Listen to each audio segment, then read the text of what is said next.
Hello and welcome to Coffee with the Claires, or should I say Coffee with the Claire. Unfortunately for you, you just have myself today, but that doesn't matter because we've got two fantastic guests to make up the difference without our other lovely Claire being here. Welcome to the show.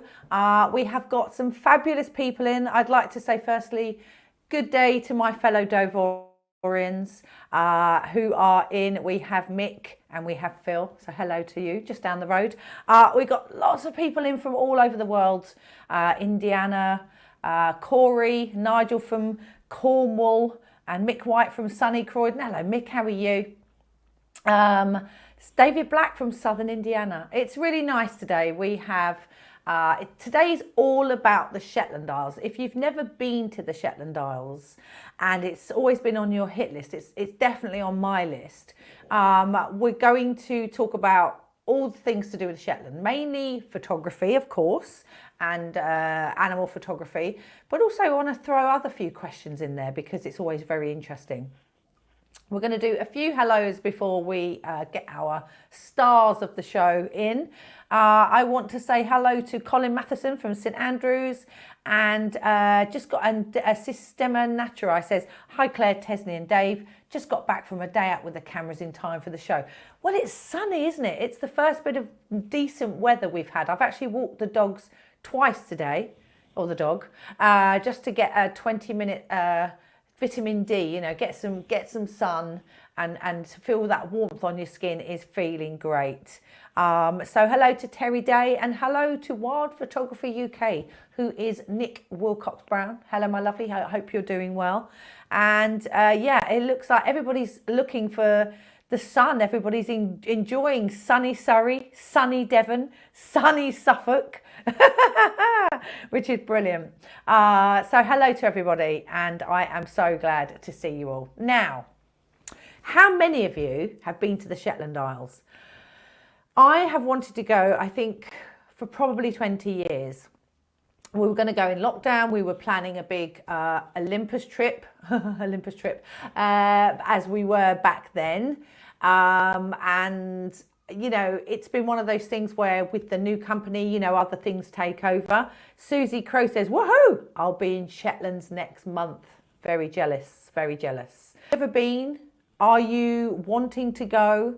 You know, if you are thinking that you should go, it's a sort of staycation, then realistically, you know, we've got all the questions that we can answer for you. So let's not waste any time with me going on. Let's introduce or bring in our two fabulous OM system ambassadors, Tesni Ward and David Tipling.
Wow. Hello. Hey guys. Hi, Claire. Welcome. How are you doing? Are you well? Go on, Tipling. You go No, go on. first. This is going to be fun. Yeah, not too bad, thanks, Claire. Yeah. That's good. And Tez, how are you doing? I'm good. I loved that little intro. That's the first time that we've seen it.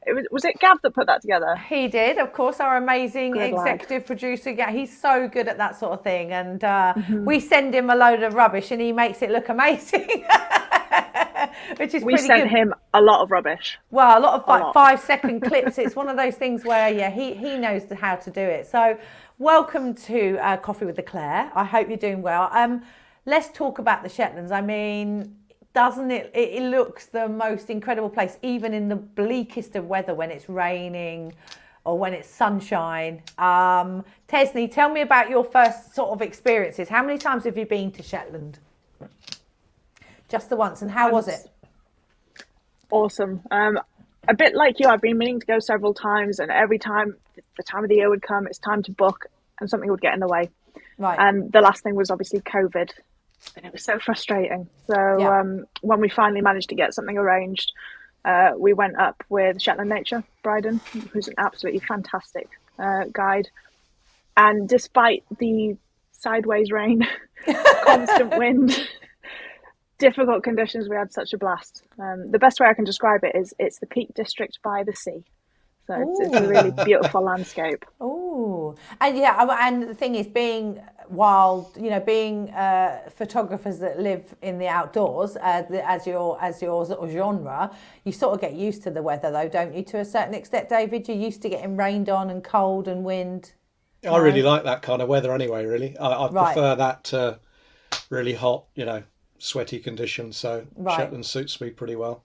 I think the thing of Shetland is, you can have 4 seasons in a day. It's one of those places that could be pouring one next and beautiful light the next. So yeah. And how many times have you been, David? Have you been many times before? Well. Wow. So I first visited in 1924. 1983. Okay. And I went to see a black-browed albatross that was in the gannet colony at Hermanus for a few years. And I went in May 83, found the albatross because someone had written, it's called Albert, and someone had put Albert in stones on the cliff top with an arrow, where you had to sort of hang over the cliff and look down and see this albatross. So wow. First went in 83, and I've been back bar 2 or 3 years every year since. And I've been leading tours up there for 30 years, and I've led about 63 or 64 tours up there now. So that's interesting, because so you still, even after all this time, you still think there's still stuff to go back for, because obviously 64 times is quite a lot.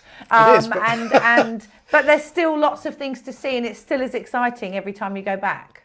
I think that the thing about it's like living here in Norfolk. I never get tired of going out on the coast, and it's the same there. You're always learning new places and experiencing new things, and because you know the place so well, also that really, that helps a lot with the photography, and you know where to go at different times of year, and I think that the more you go to anywhere, the more you optimize your opportunities. You get to know the area and the wildlife, and you can make best use of time, really. So Tesni, do you think, obviously your first trip there, David's been 100 times before, but would you sort of advise on going with a group and going with a guide? Your first time round, I suppose it's better to find the good spots if you're going on a photography trip, right? I think that, especially when you're working with wildlife, it can be tricky to find the locations. Sometimes if you're local, it can take months on end. And it's also having that understanding of the wildlife. So being with a guide who knows these animals like they're, pets. Yeah. You know exactly how they behave, what they're comfortable with, what they're not. So trying to be as minimally disruptive as possible while still getting incredible encounters, I think is really important. Yeah. And it's not always the easiest place to get to. So having someone who can deal with all of that is very useful. Yeah, I mean, it's literally, you can go to the States in the same time it takes to get to the Shetlands. So as far as getting up there, I assume you didn't drive, or did you drive? I mean, so you both drove, David, you drove up, did you? Yeah, we drove. So I picked Tesni up, and we drove up to Aberdeen, then got the overnight ferry. So we had a vehicle up there, and I love going on the ferry because ferry sails at about 6 in the evening, gets in at 7 the next morning in Lerwick. So as long as you can get a cabin, you can have a nice night's sleep and Right. wake up all fresh and ready to go the next day. If you don't get a cabin, Tesni You mean like you don't have one? feedback. Oh, we don't have one this time. No, this We don't have one this time. bad No. news going up this time. Yeah, it's I mean, I'm going to completely enjoy full. sleeping on the floor. One of the yeah, one of the problems is that Shetland, good for Shetland, but since the the TV crime series Shetland, right, that has made it so popular with people. right, Plus, it's been on the telly a lot, the wildlife, and yeah, now there's a lot of stuff about the orcas, and we've just seen the orcas in Wild Isles recently. yes. So it's become a very popular place to go, particularly in May, June, July. So if you are going to go, I would strongly advise booking early. Or going at different times, like you say, the fair weather Oh yeah, for photographers and tourists that just go in the bright sunlight and the warmer weather. But if you're, so obviously Shetland has different months for different types of animal, right? And birds. So you're going to get puffins a bit later in the year, I assume, or sort of July, August time, or and you get otters all year round. Is that true? Tez? do you want to go, Tez? I can give you a go. I'm the measly newbie. We should be using the old expert. Not old, but you're Less of the old. But anyway, Sorry. Older. Older, Seasoned. more distinguished individual. Seasoned, bit of salt and pepper. Yeah. So yes, there's certain wildlife that's not there. So your coastal birds are more of a spring, summer feature. A lot of birds go up there to breed, and then in the autumn and winter, correct me if I'm wrong, Tipling, but autumn and winter is better for the orcas, I believe. No, I think orcas good in the No? summer. Yeah, it depends. Right. Damn it. Orcas tried. orcas can appear at any time, but I think in recent years, possibly late June, July, August is pretty good for orcas. We saw them in November. We got off the ferry, and we just got off the ferry, and Bryden called us and said, "Get yourselves down just south of Lerwick. There's a lot of orcas in a bay down there." We went straight down there. Eventually, after going up and down a few times, we found them, and we had them for what, 2 or 3 hours, Tesni, something like that. It's fantastic. They killed a seal and killed a porpoise out in the bay. It was really not great for photography at that point, but it was good to see.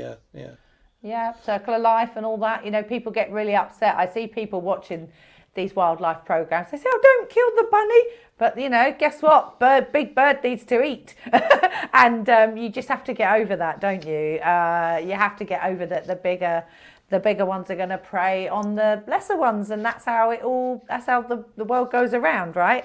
I was going to say about the whole TV thing. It's since staycations have become a thing and everybody is staying home and going on holiday, that has massively affected the tourism sort of within the British Isles, hasn't it? Yeah, it has. I mean, one of the limiting factors with Shetland as well is because it's so seasonal, there's actually a limit on accommodation there as well, because they're really, really busy in sort of from late May through to, I guess, late July, early August, and then in the winter it's pretty quiet. So, I'll just reiterate: if you're going to go, not only book your ferry or whatever, but you really need to book your accommodation a long way in advance as well. Yeah, it's very important. Okay, guys, if you've got any questions for David and Tesni, please put them in the chat. But we're going to go and have a look at some images. So let's get the first image up, please. I don't know whose it is. Ah, beautiful. I see. Oh, Tesni's one of yours. No, it's not. It's one of mine.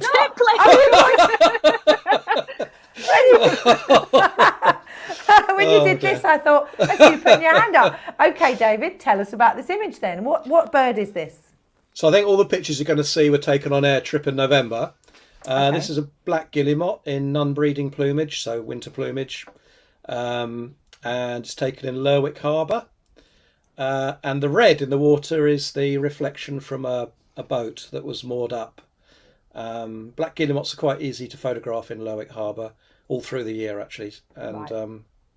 we were on the we were able to get down quite low on the slipway to get a fairly low angle, and we took lots of pictures. And here I've tried to line up a bird in the background to kind of almost give like a mirror image. So don't want it too out of focus that you can't see what it is, but you don't want it too in focus so that it takes your eye away from the main subject. So Right. yeah, Beautiful. And it's really interesting because there's a simple bird, and I don't mean simple, I mean something that you're going to see lots of, you can make really interesting. And we've had this discussion before, haven't we, Tesni, where you can still get incredible images of local birds and local ducks and pigeons and all sorts. Pigeons. Where you can create some real drama and some really fantastic images locally as well. I mean, I live in Dover, lots of seagulls. We'll start them, they're going to be nesting soon, so and lots of noise. You know, you get woken up at 5 a.m.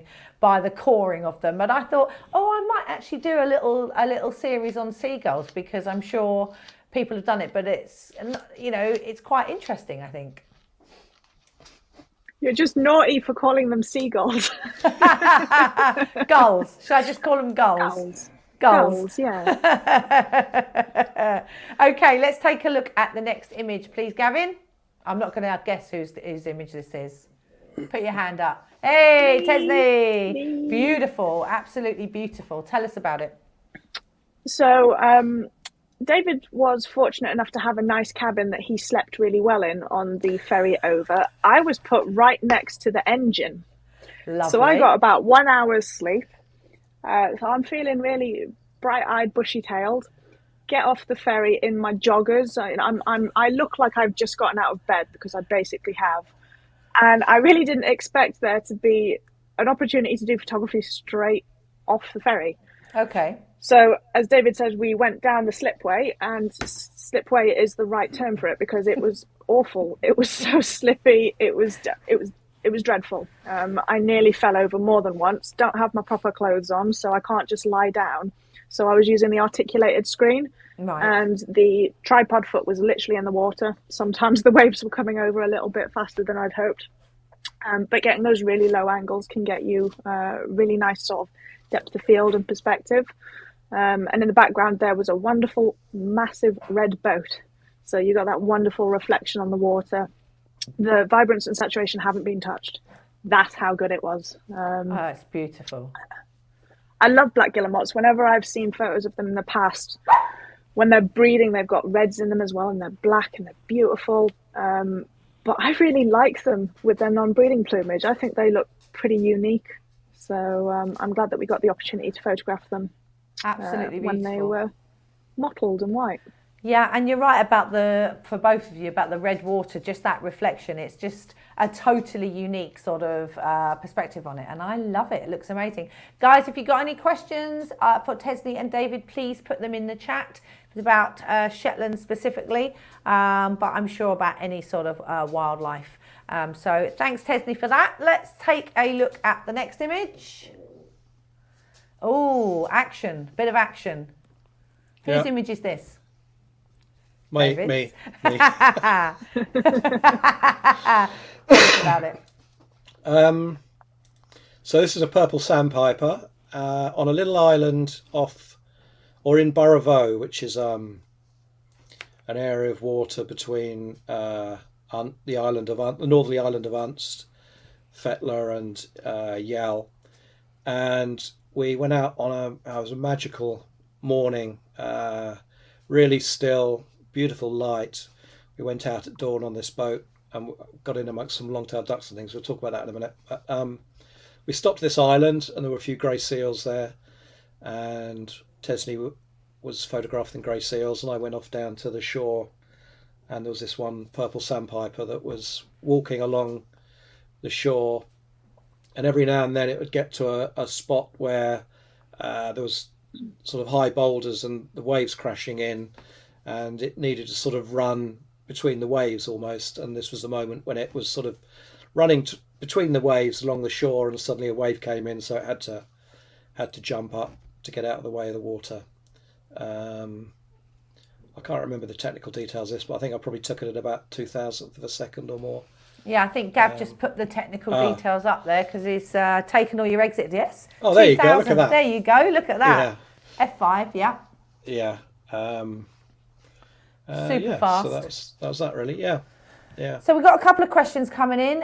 Julie Wright says, "Hi, just wondering what the situation is this year with bird flu. I mean, obviously, bird flu is a thing. Are any of the islands being shut off, or are they more careful about photographers sort of wandering around? Do you know the situation up there currently, guys?"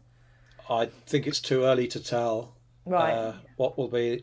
What did happen though last summer was that the bird flu hit really bad in the early summer, but by the late summer, the die-off had sort of finished, and it looked like birds were potentially there weren't any more birds dying later in the summer. So perhaps it was immunity, or the virus getting less potent. But Right.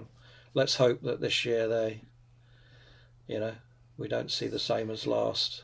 Yeah, it's a scary situation, isn't it? Because, the thing about the birds is, of course, they fly over, and spreading is massive, isn't it? It's so easy to be spread sort of worldwide, and it's such a worry for our wildlife population. So very scary. Okay, so Nick Wilcox Brown says, "Are you using eye detection?" And I think he means bird AI. Are any of you using bird AI in your shots? Yeah, that's how that was taken. Yeah, definitely, all the time. Yeah. And what about you, Tesni? Are you a fan of the bird AI? I don't turn it off, if I'm brutally honest. Right. It really does make quite a difference, and don't kill me for saying this, but I find that sometimes it extends beyond what it should.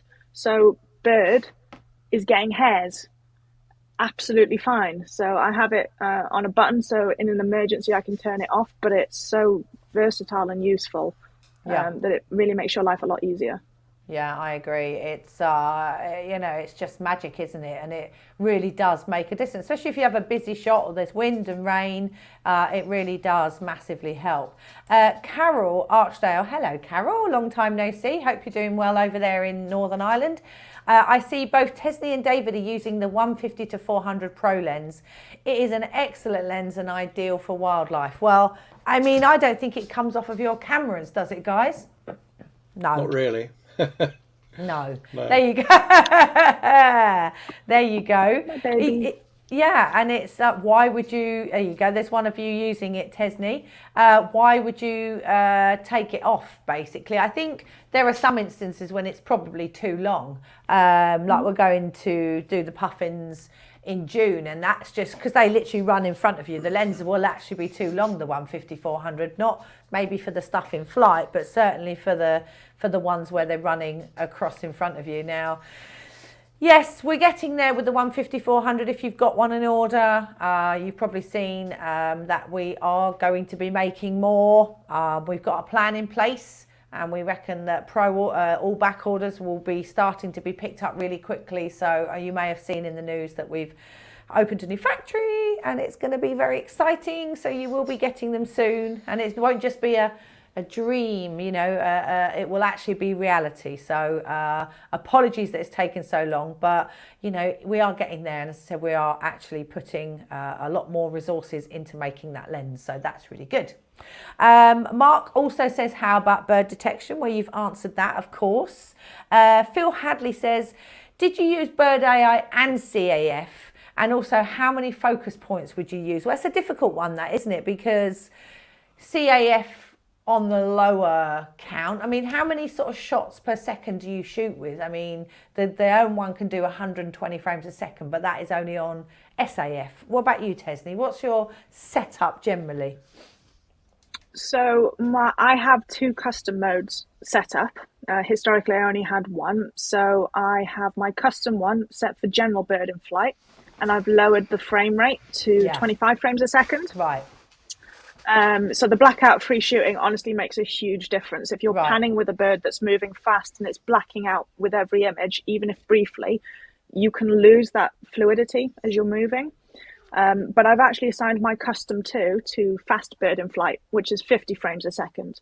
So if I'm shooting a bird where maybe there's a very rapid wing beat and I'm going to want the wings in a very specific position, I'll put it onto 50 frames a second just so that I can really be nitpicky in terms of which frame I choose. Right. And then for the focus points, I prefer the medium-sized box, and I bang it smack in the middle. Right. I find it's only for the initial detection that the focus points are important, and once it actually detects it with the bird subject detection, it tracks wherever it wants. So brilliant. I've kind of changed my approach a little bit. Yeah, and you know, 120 frames a second is great if you have something in a specific flight path where you know that your depth of field isn't going to change. But actually, 25, 50 is quite a lot of shots per second still, isn't it, David? Are you the same? What sort of setup do you use, David? Similar? Yeah, I think so. 18 frames a second, something like that. That's my your go-to? Yeah. And Pro Capture sometimes, all the time? I do use Pro Capture quite a bit. Yes. Yeah. Yeah. Well, when the right moment, but yeah. Yeah, exactly. I mean, Pro Capture's, if you're sitting waiting for that moment, I suppose if you've got lots of gulls, I said gulls. Did you notice I said gulls then, not seagulls, Tesni? How do you? If you've got loads of birds, you know, you can sort of pick out one, and Pro Capture isn't so important, but like you say, anything that you're waiting for that's fairly, and if you're not a seasoned wildlife photographer, again, Pro Capture can really help. Okay, we're going to go on to the next image because we're already half an hour in. Let's get in that. Oh, otters. Whose image is this? Tesni, talk to me about otters. Aren't they beautiful? So, David, don't hate me for this. So this, he's going to hate me for this a little bit. So our first few days, we didn't see anything. We'd see, I think we saw an otter at about 150, 200 meters away, and it was just a splash of a tail. So this was the first day that we saw them properly, and it was sideways rain. And Mr. Tipling, who loves the adverse weather, apparently was hiding in a cubby. Where's that picture? Don't hate me. Don't hate me. So he shimmied around the corner where the rain wasn't hitting him. And I was just there, like, tucked into my coat, drenched within an inch of my life. Like, I need to see an otter because I've not seen one properly. So I don't know if you even saw this otter. Because you were staying dry, and it was a very brief encounter. This otter, this mum was going back and forth to the halt, and I was kind of falling asleep, and I was looking up briefly, and I just saw something that looked a little bit off, and I was like, "It's an otter! Oh my god, must get this photo." It was really nice to get the waves splashing in the background. So this was the first proper otter sighting, and I was glad to just get something because about a minute or two after, it started pouring it down again. And the weather can be a problem when the rain is blowing onto the front of your lens through your lens hood. So it was rough conditions. I don't blame David for hiding away. I mean, you would hope that massive lens hood would protect the lens from some of the rain because it's almost like a third of the length of the lens, isn't it? And obviously it can help protect, but was you still finding that you got to wipe it all the time, Tez, or was it that bad? Were you wetter than the kit was, basically? Yeah, when I say sideways rain, I mean it. It was literally just going across. It was horrible. Okay, so Natari May says, newbie photographer, just bought my first OM system last August. I'm absolutely love it, but having difficulty getting rid of noise. You need to send us which camera you've got and some of the settings that because it's a bit difficult, that one, to answer without seeing some images or without actually having what particular camera you've got. But you know, there you go. She's got an EM1 Mark II. Okay, so obviously Topaz denoise is pretty good for denoising. Everybody else use that? There's yeah, I mean that's what I use.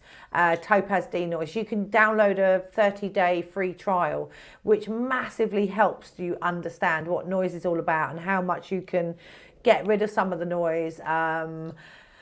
I would say generally, Natari, that obviously we are talking OM1 mainly here, guys. You've both got OM1s now, haven't you? So noise reduction on OM1 is completely different. It's got new processors, new sensor, new AF system, new image. I mean, it's got everything new. So you do have a model that's a couple of years old now. But as I said, go on to our Tech Thursdays and our AF things, and there's loads of back catalogue where you can get involved. But I would say if you're having issues with noise, definitely Topaz denoise, get a free trial. It's brilliant. I love it. DxO is good as well. Now David, you use DxO, don't you? I do. DxO Pure Raw too, yeah. I love it. And I was using Topaz, but I prefer DxO Pure Raw. Yeah. There you go. And you can get a 30-day trial of that, I assume, to try it out. So just quick from Wes Smith. Wes says, my wife and I are with you on the first tour. How exciting! Okay. Yay! Let's quickly talk about those tours before we go on to the next picture. You've got 2 tours booked for June. They have completely sold out now, right? Yes, yeah. I mean, I'm so excited. I wish I was coming. I mean, are you going to be putting other tours on to Shetland? I mean, what's the plan? Do you have any, or maybe? Maybe, yeah. Okay. We're talking about it. Yeah. Okay, yeah. And what would you get in the autumn if people were going to book the Shetlands for the autumn? What would they expect to photograph there in that really rainy, cold weather? I've sold it really well. No, you've got to go in the rain, I reckon. What do you reckon, David? Well, the pictures that are coming up, well, all these pictures were taken in November last year. See? And it's a very good time to go to get otters with young cubs. It's the best time to go to get otters with the young cubs that haven't been out, for too long. So they're still quite small, really cute, and it's a lovely photo. It's a lovely experience just to sit near a family, let alone photograph them. But we had to work hard for it, but we had 2 or 3 sessions which were really magical with families with little cubs playing and wonderful. Yeah. Well, lots of people agree with you with the DxO, and exposing to the right helps too. So lots of things there. Okay, let's get on to the next picture. Gavin? Talk about the otters. Whose image is this? Are they little babies fighting there, are they? Yes, yeah. So that's one of the families that we photographed in November, and that's Mum sort of just, keeping an eye on what's going on. It's so gorgeous. So this family, so we're with Bryden. Bryden lives on Unst, Shetland born and bred. He's completely obsessed with otters. So he knows where all these families are. So, you got a big advantage right from the start. And he's spending lots of time with them. So he knows their habits. He knows where they lay up and all the rest of it. So we were with Bryden when we took this, and took quite a lot of creeping along the shore to get into place. You've obviously got to have the wind against you, so it's taking your scent away. You've got to be very quiet. They're very susceptible to noise and smell, so and movement to a degree, although they're fairly sort of myopic, so they can't see that far, but you've got to keep low. And that's one of the advantages of mirrorless these days, with no click of the shutter. I can remember being up there in the old days with my big film cameras and DSLRs, and you click and the otter's sort of looking up and off. So Gone. Yeah. yeah, but so we were pretty close. We were, I don't know, 15 meters away, Tesni, something like that. I can't. Wow. I can't remember. But pretty close. And we had this family we were with them for probably 2 or 3 hours, maybe. And the nice thing about this encounter was that we crept up. We were with them for 2 or 3 hours, and then eventually they just sort of trundled off to their holt. Mum fishing as she went. So it's nice. It's nice with an encounter like that you're not disturbing them in any way, and they, Right. they went off on their own accord once the tide was coming in. So They must be so very mesmerising. Like you say, you could probably stay there all day and just take thousands of shots, right? Yeah. It becomes addictive, otter photography, I think. I bet. As Tesni will. As Tesni will test. Okay, let's have another look at our another image, and we'll see if we. Tesni, is this one of yours? That's me again. No, David, it's one of yours. Again, beautiful. Same family or different family? This was the same family. I think it was the same family. Yeah. This was my personal favourite that I took during the trip, I think. And have you moved so this one stared straight at you, or is there just chance that it's looked up? No, they were looking around. I suppose it's chance. Perhaps that one did sense there was something there, but They're so beautiful. They're very cute. Yeah. Oh, they're so beautiful. And what's the family size? I mean, how many cubs? I'm assuming it's a cub. How many cubs would they have? 2 or 3 normally. Right. Okay. So lots of activity and lots of playing in the sort of family area sort of thing. I love it. Lots of clambering over mum and lots of play fighting. We had loads of play fighting with these 2 cubs. I love it. Absolutely beautiful. I love the fact the sea's in the background as well. So you got that sparkle of blue, and it's really sets it off. I absolutely love it. Tell us if you like the images, because Mark Devine says it's a wonderful image. And I totally agree, Mark. One absolutely beautiful image.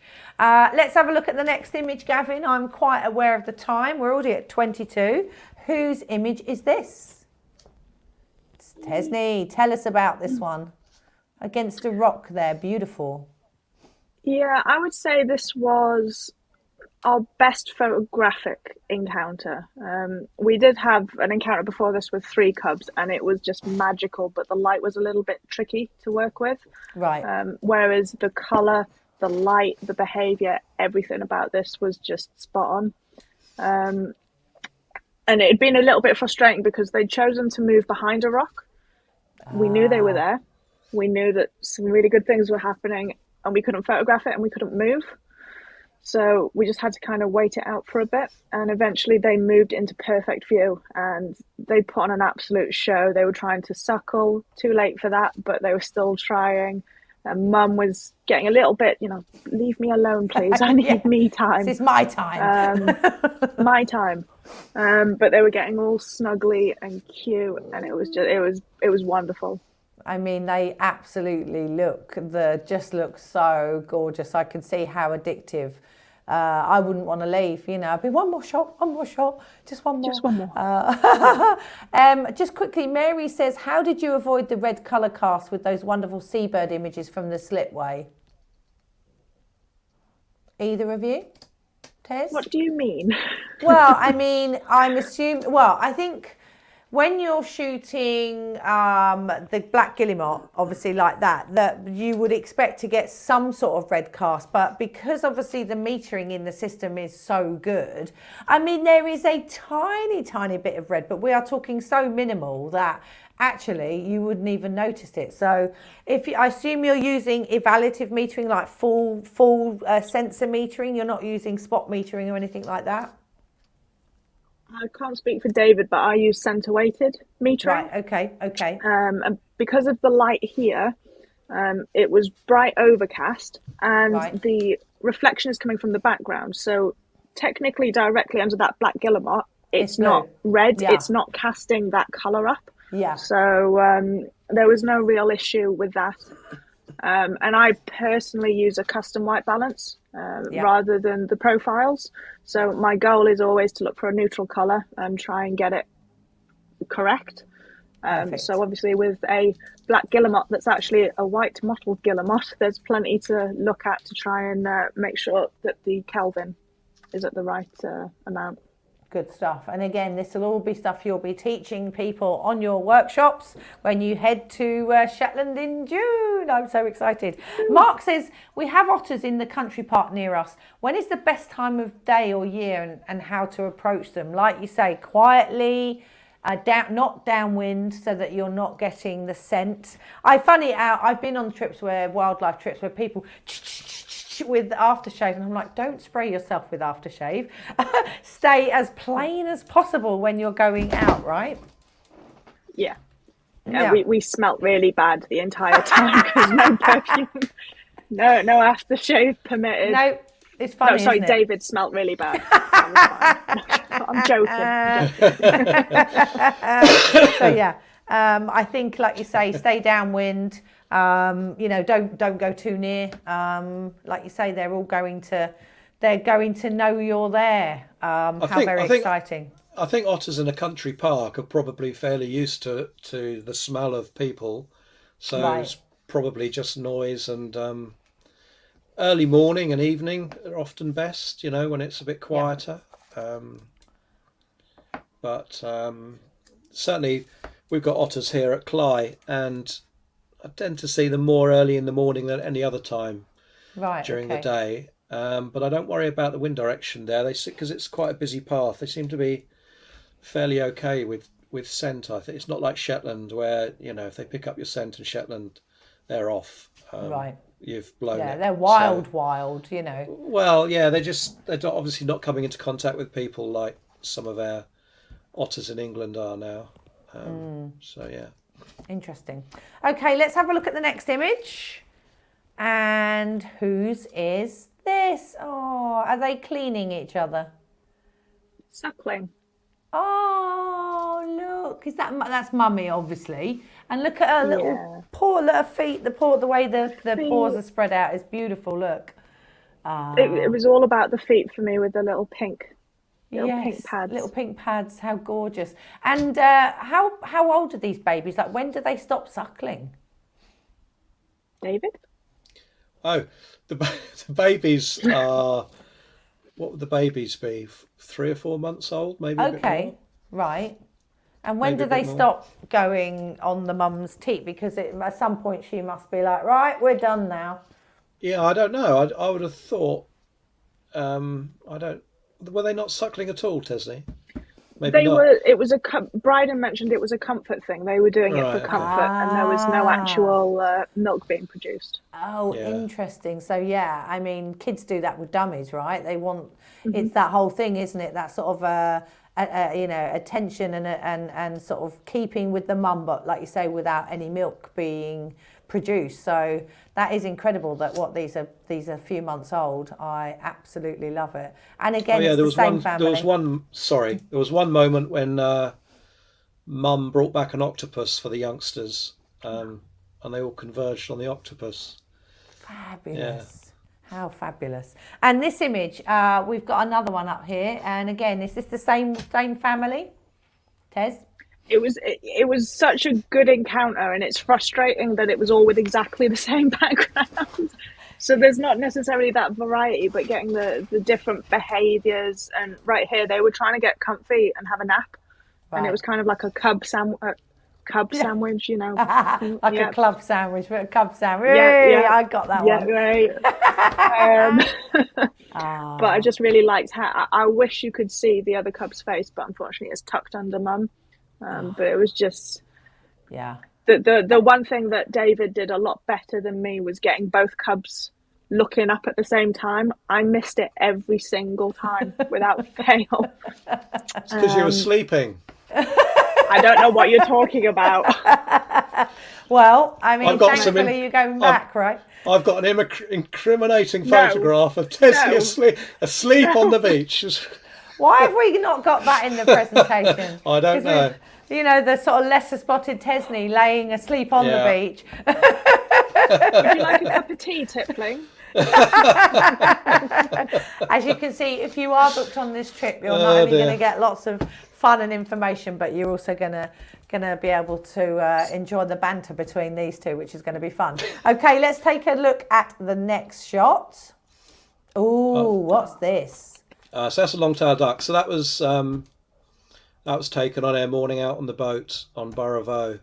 And we got amongst about 500 long-tailed ducks, and they were flying around and calling and stuff. It was really magical. I bet. So, and this one took off and flew straight towards the boat. So I Absolutely gorgeous. I got about 30 sharp pictures of this flying towards me, but this was the one I liked the most, with you see the tail streamers and the wing position and stuff. Absolutely gorgeous, yeah. And like you say, bird AI coming straight towards you, you know, it's an absolutely gorgeous shot, because it isn't always about the otters, right? No. DigiBirder says, cool. We've got lots of like nice comments coming in about your photography, so we really like that. Right, let's just have a quick look. Les said, did you go to Nos? Amazing amount of birds, gannets, cormorants, skua, bonksy. Did you take any pictures of these? So was this in Nos? No, this is in Burrow. We will be going to Nos on our trip in the spring. Oh. That's a spring summer place for seabirds. So seabirds is all gone by the time we were there. Yeah. Right, okay. And Wes, who's coming with you in June, says, which lenses do you recommend? We have a 300, we have a 100 to 400, we have the 40 to 150 in teleconverters, and we have an OM1 each. Bring them all, is that what I would say? Bring them all. I would say bring them all. Bring them all. Yeah. And bring a wide angle as well. Yeah, right, I'll definitely bring a wide angle, yeah. Okay, yeah, we're going to be doing gannets from a boat. They're going to be diving really close. We're going to be doing a lot of cliff stuff from the boat, and a wide angle would be really useful. Are we talking 825, 714, or are we talking 1240? I mean, how wide is wide? Well, the 8 to 25 would be perfect. Right. That's a good one, yeah. I've got the 12 to 40, so that's what I would probably use. Always good to know. Wes, if you don't have those, they're on cashback. I thought I'd throw that in. Okay. You know, while they're on cashback. Why not? Yeah, exactly. Andrea Mapplebeck says, I'm hoping to see white-tailed eagles soon and worried how I will manage a bird this size in my frame with my fixed pro lens. Would you advise using a zoom? It's always a difficult one, that one, isn't it? Because the 300 f4 is beautiful, but you don't have the zoom. And then the 100 to 400 is also beautiful, but then you don't have so much aperture. So it's a bit of a difficult one, that one. What would you say, Tesni? From my experience, the first time I did them was with a fixed lens, and they overfilled the frame so much that I got nothing. So I think it depends where you're going to do it, if it's Isle of May, Isle of Skye, etc. But I would probably opt for the 40 to 150 with a 1.4 on. I think that will give you really good flexibility if they come super duper close, but also if they're a little bit further away as well. Right. You can always crop in, but you can't save a tail or a wing that's being cropped off the image. Yeah, and that's the thing, isn't it? I mean, I've done that so many times because I am still quite bad at it, that when I pan, you know, I just get a foot or whatever. But like you say, it's better to leave at least a little bit of room so that you do have that opportunity to crop if you need to. Perfect. Yeah, no, exactly. Okay, do we have more images? I don't know. Oh, lovely. Look at that. That's nice. Whose is this? Beautiful. That's me again, yeah. Just same as that morning. Yeah. Not And much what more to are say. these, David? So long-tailed ducks, male and female. Female in the front, male okay. behind. I just love the fact that you've got the female with the wing down and then the male with the wing up. It's just, it's almost like, it's just beautiful. And they're so different, but absolutely stunning. The male, amazing. It's a 10 out of 10 duck, that long-tailed duck. Is it? Can't beat it, really. Yeah. Okay, I like that. So ducks have a scale of 1 to 10. I'm not going to ask. They do for me. We won't ask what's number one. But like you say, these are absolutely stunning. And to get a male and female like that, it's poetry in flight, if you don't mind me saying. And Nick says, love the light. Yes, it's absolutely beautiful. So, okay, let's go to the next image. We will go through the images to make sure. Oh, it's hiding. Whose image is this? Tesni, you spotted it in amongst the seaweed, right? Yes, my eyes are so fine tuned that I just saw a little snozzle sticking out of the sea. No, yeah, Bryden gets top marks for all of his spotting. We saw this one in kind of an awkward position, so we circled around, hoping for him to come in. And he had a couple of wounds on him. He was looking a little bit sore, but he was just kind of trying to, rub himself up against the seaweed, trying to get comfy. And then he slipped away, and I just saw his little nose peeping out, and I was just like, so cute. I just can't. It's so gorgeous. Claire Williams, hello Claire, says that's adorable.